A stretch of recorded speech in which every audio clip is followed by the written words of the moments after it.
ಮೊನ್ನೆಯಷ್ಟೇ ಮನೆ ಮುಂದೆ ನಿಲ್ಲಿಸಿದ್ದ ಬೈಕ್ ಹೊತ್ತೊಯ್ದಿದ್ದ ಖದೀಮರನ್ನ ಚೇಸ್ ಮಾಡಿ ಬೈಕ್ ವಾಪಸ್ ತಂದವನ ಸಿನಿಮಾ ಸ್ಟೈಲ್ ಚೇಸಿಂಗ್ ಕಹಾನಿಯನ್ನ ಹೇಳಿದ್ವಿ.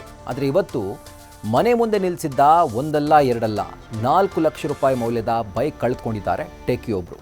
ಸಾಲ ಮಾಡಿ ಕನಸಿನ ಡ್ಯೂಕ್ ಖರೀದಿ ಮಾಡಿದ್ದ ಯುವಕ ಸದ್ಯ ಪೊಲೀಸ್ ಠಾಣೆಗೆ ಅಲೆದೂ ಸುಸ್ತಾಗಿದ್ದಾನೆ. ಜೊತೆಗೆ ಮನೆ ಮುಂದೆ ಗಾಡಿಯನ್ನ ನಿಲ್ಲಿಸೋರಿಗೊಂದು ಖಡಕ್ ಸಂದೇಶ ರವಾನೆ ಮಾಡಿದ್ದಾರೆ.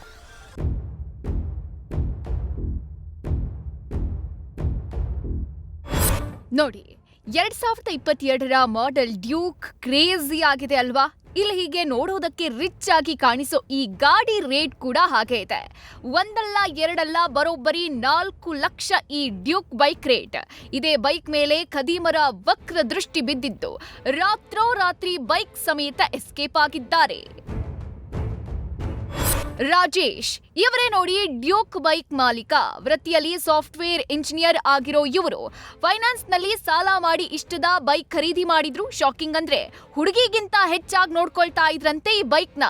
ಆದ್ರೆ ಖದೀಮರು 4 ಲಕ್ಷದ ಬೈಕ್ ಅನ್ನ 4 ನಿಮಿಷದಲ್ಲಿ ಕದ್ದು ಪರಾರಿಯಾಗಿದ್ದಾರೆ. 4 ಲಕ್ಷ ರೂಪಾಯಿ ಬೈಕು ಮೇಡಮ್, 2022 ಮಾಡೆಲ್ ಮೇಡಮ್. ಅದಾದ್ಮೇಲೆ ಅದು ಫೈನಾನ್ಸಲ್ಲಿ ತಗೊಂಡಿದ್ದು. ಅಂದರೆ ಕೆಲ್ಸಕ್ಕೆ ಹೋಗ್ತಿದ್ದು, ಕೆಲಸ ಮಾಡ್ಕೊಂಡು ಹಂಗೆ ತಗೊಂಡಿದ್ದು ಗಾಡಿ. ಸೊ ಇವಾಗ ಕಳ್ತನ ಆಗಿದೆ, ಸಖತ್ ಬೇಜಾರಾಗಿ ಹೋಗ್ಬಿಟ್ಟಿದೆ ಮೇಡಮ್. ಏನು ಫೋಕಸ್ ಮಾಡೋಕ್ಕಾಗ್ತಿಲ್ಲ, ಏನು ಮಾಡೋಕ್ಕಾಗ್ತಿಲ್ಲ. ಗಾಡಿ ಸಿಕ್ಕರೆ ಸಾಕಾಗಿದೆ. ಜನವರಿ 8ರಂದು ರಾತ್ರಿ 1 ಗಂಟೆಗೆ ಮನೆ ಮುಂದೆ ಬೈಕ್ ನಿಲ್ಲಿಸಿದ್ದ ಟೆಕ್ಕಿ ಬೆಳಗ್ಗೆ 4 ಗಂಟೆಗೆ ಜಿಮ್ಗೆ ಹೋಗೋಕೆ ಮನೆಯಿಂದ ಹೊರ ಬಂದಾಗ ಬೈಕ್ ನಾಪತ್ತೆಯಾಗಿರುತ್ತೆ. ಕೂಡಲೇ ಗಂಗಮ್ಮ ಗುಡಿ ಪೊಲೀಸ್ ಠಾಣೆಗೆ ರಾಜೇಶ್ ದೂರು ನೀಡ್ತಾರೆ.